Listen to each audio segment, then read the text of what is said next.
Sauve littéralement ton stream Twitch avec cette astuce méconnue. Bonjour, c'est Max, streamer au code quotidien sur la chaîne Twitch Chicken House. Dans la dernière vidéo, je t'avais expliqué comment devenir crédible et montrer le sérieux de ton projet Twitch avec notamment quel classement il faut que tu optes sur ton chat. Et aujourd'hui, je vais te dévoiler 6 astuces pour maîtriser totalement ton flux vidéo, dont certaines astuces ne sont clairement pas exploitées par la plupart des streamers et des streameuses. En tout cas, n'hésite pas à t'abonner et activer la cloche pour ne pas louper une seule de nos vidéos en œuf d'or. Et n'oublie pas de nous mettre un petit like sous la vidéo pour nous aider en retour. Alors, on va pas se mytho, dès qu'on a accès à un outil ou une app, si ça marche, on a tendance à pas trop se poser de questions et ne surtout pas aller fouiller dans les paramètres. Je pense que si tu nous suis depuis quelques temps, personnellement, c'est quelque chose qui m'obsède. J'aime bien optimiser. Et justement, par défaut, on a tendance à ne pas profiter du plein potentiel que peut offrir un outil. Et c'est clairement le cas pour Twitch, car tu vas voir que ton flux est catégorisé en 6 parties. Je vais toutes te les présenter ou peut-être te les représenter, mais surtout t'expliquer comment les régler.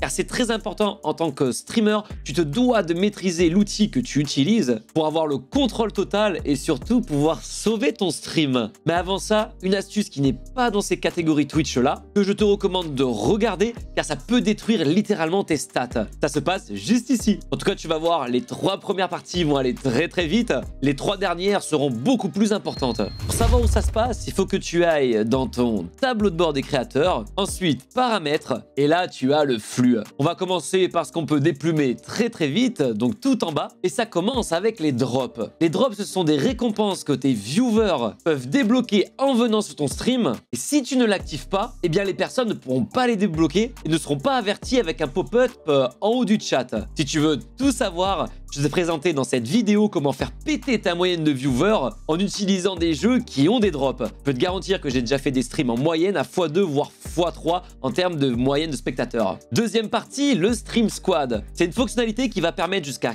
4 streamers d'être dans une même squad, c'est-à-dire que quand ils streament en même temps, via une invitation groupée, les viewers vont pouvoir jongler d'un point de vue à un autre, ça sur mobile et sur PC d'avoir les différentes POV. Extrêmement puissant, mais réservé uniquement pour l'instant aux partenaires. Et ça tombe bien, car quand je t'ai présenté ces 4 outils dans cette vidéo, je t'ai présenté aussi une alternative pour les affiliés à ce Stream Squad. Alternative que j'ai longtemps utilisée. Bon, pour les raids, comme je t'avais évoqué dans une des dernières vidéos, c'est clairement quelque chose qui devrait être obligatoire. Par défaut, ta chaîne est ouverte au raid. Garde-le. Ça veut dire que des personnes vont pouvoir balancer leurs viewers à la fin de leur stream sur ta chaîne. Passons maintenant aux autorisations. Je t'avais dit qu'on allait vite sur les premières parties. On n'a pas le temps de compter les œufs ici. Et cette fois, la première sous-catégorie concerne les chaînes que vous gérez en tant qu'éditeur. Mais qu'est-ce que le rôle éditeur? C'est très simple. C'est quand on te désigne éditeur par rapport à une chaîne qui ne t'appartient pas, ça veut dire que tu as accès un peu en coulisses à tout le contenu que la chaîne génère. Les replays ou VOD ou encore les clips. Tu peux même gérer et créer des temps forts. Ça, c'est extrêmement puissant quand tu as notamment quelqu'un dans ton équipe, par exemple c'est le cas nous avec nos Chicken Modo, qui ont accès justement aux clips pour pouvoir nous épauler sur la création des TikTok. Donc c'est là que ces personnes à qui tu donnes les droits en tant qu'éditeur retrouveront ta chaîne. Ensuite, personne autorisée à streamer sur ta chaîne. Ce qui veut dire que tu n'as pas besoin de partager ta clé de stream, ce qu'il ne faut jamais faire, car ensuite n'importe qui peut aller streamer via cette clé. Bon, en vrai, je pense que j'ai pas besoin de te la présenter. Eh bien, c'est via cette fonctionnalité que tu peux inviter des personnes à se connecter à ta chaîne sans partager la clé de stream pour qu'ils diffusent du contenu quand toi tu n'es pas en live. C'est clairement ce qu'il faut faire quand tu gères une web TV ou alors que tu as un concept de chaîne où vous êtes plusieurs à streamer dessus. En fait, une web TV au final. Par contre, sinon, c'est quelque chose que je déconseille absolument. Pourquoi? Car une chaîne, ça a vraiment une identité propre au créateur ou à la créatrice de contenu. C'est vraiment très personnel car tu partages quelque chose avec une communauté et voir quelqu'un qui peut apparaître de temps en temps parce que tu as envie de proposer un peu plus de contenu à des heures que tu n'es pas forcément disponible, c'est un peu une mauvaise idée. Sauf si je le répète, le concept s'y prête. Passons maintenant aux paramètres de clips. Les clips, ce sont des extraits de live qu'on peut faire sur mesure pour justement récupérer un extrait de moins de 1 minute sur ta chaîne. J'avais déjà expliqué comment les exploiter pleinement pour inonder YouTube, TikTok ou encore Instagram pour faire exploser ta visibilité et ainsi ramener masse de monde sur Twitch. Tu l'as pas vu, ça se passe dans cette vidéo. Pour que forcément tu puisses faire des clips ou ta communauté puisse faire des clips, il faut que ça soit activé. Mais tapons un peu dans les paramètres un peu plus spéciaux. Déjà, tu peux exclure des catégories, c'est-à-dire que si tu streams sur du contenu que tu n'as pas envie qu'on diffuse, par exemple, je sais pas si tu fais un défi sur un contenu que tu n'as pas envie qu'il finisse dans ta bibliothèque et ton historique de stream, donc dans les clips par exemple, mais la VOD ça marche pareil, tu as juste à rentrer une catégorie ici et forcément derrière Twitch va l'exclure. Et là, tu vas devoir te protéger au maximum et activer une protection. Moi personnellement, j'ai mis 10 minutes pour que personne vienne, n'importe qui, vraiment sur ta chaîne et capture des extraits de ta chaîne. Je vais t'expliquer pourquoi. Parce qu'on est en live. En live, tu peux faire des petites boulettes, etc. Ça peut arriver. Surtout, par exemple, quand tu peux lire le pseudo de quelqu'un bien troll qui vient là juste pour casser les œufs des streamers et streameuses. Parce que oui, il y en a encore qui pensent que Twitch sont assez teubés pour que lorsque tu remercies un follow, par exemple, et que tu captes après que c'était quelque chose qu'il fallait pas dire soi-disant à l'oral, bah, que tu te fasses dégager ta chaîne. C'est une légende urbaine, je te rassure. Mais bon, des situations similaires peuvent continuer à exister. Je te garantis qu'il y a des gens qui viennent sur ta chaîne juste pour être toxiques. Oui, oui, il y en a qui ont vraiment rien à faire de leur vie. Des fois, j'aimerais qu'ils me donnent un peu de leur temps. Mais bref, passons. Et du coup, le fait de réserver ça aux followers, ça veut dire déjà qu'il faut être follow pour pouvoir créer un clip. Et surtout d'être follow au moins depuis un certain temps, comme 10 minutes. Pourquoi? Parce que justement, pour ceux qui viennent casser les pieds, les plus toxiques d'entre eux, ils viennent, cassent les pieds, se font bannir et repartent. Donc en général, ça va déjà filtrer vraiment énormément les toxiques. Ensuite, la fonctionnalité de réserver ça uniquement pour les abonnés. Tu vas me dire que peut-être c'est utile quand tu as énormément de viewers, mais honnêtement, je pense que c'est clairement quelque chose pour te tirer une balle dans le pied si tu l'actives. Comme je viens de te le citer, les clips ont un pouvoir de visibilité. Et je pense que si tu as déjà ouvert TikTok, tu vois déjà passer des clips notamment de Amaru. Et en général, ils sont pas faits par lui, mais par des comptes fans. Donc forcément, ça peut faire une visibilité énorme pour ta chaîne. Alors pourquoi tu t'en priverais? Passons maintenant aux paramètres de vidéo à la demande, la VOD ou tout simplement les replays. C'est-à-dire qu'une fois que tu as fini de streamer, là ton live est archivé sur ta chaîne pendant une durée limitée.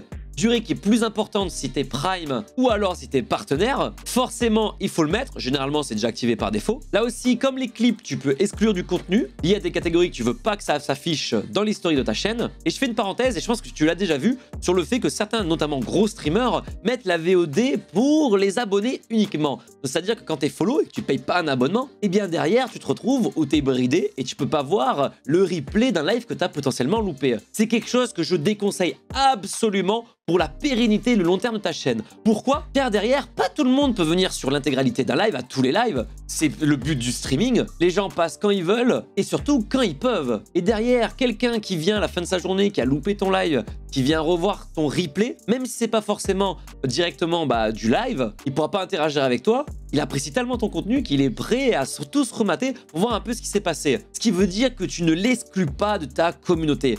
L'exclusion est la pire des frustrations. Et forcément, si tu l'inclus, s'il va voir ton replay, sa hype va être conservée, voire même augmentée. Et derrière, la personne va être encore plus motivée de voir ton prochain live. Passons maintenant à la partie la plus importante, la clé de stream et les préférences. Pour la clé de stream, je pense que tu sais ce que c'est. Et là, on a la fonctionnalité la plus puissante de tes paramètres Twitch. La protection contre les déconnexions. Si on lit bêtement, c'est l'amélioration du visionnage de ton stream en activant une solution de secours dans le cas où ton stream serait hors ligne. Mais comment ça se concrétise? En gros, si ton stream coupe, et ça à cause d'un problème technique, c'est-à-dire que c'est pas toi qui as cliqué sur le bouton arrêter le stream, donc par exemple ton OBS qui vient à crash, eh bien Twitch va remplacer le flux pendant 90 secondes par un flux de secours. C'est-à-dire qu'au lieu que ton stream s'arrête net, comme si tu as arrêté directement le stream via OBS, derrière Twitch va balancer une image aux couleurs un peu arc-en-ciel avec l'emote Not Like This, et ça c'est énorme, ça va sauver ton stream car pendant les 90 secondes,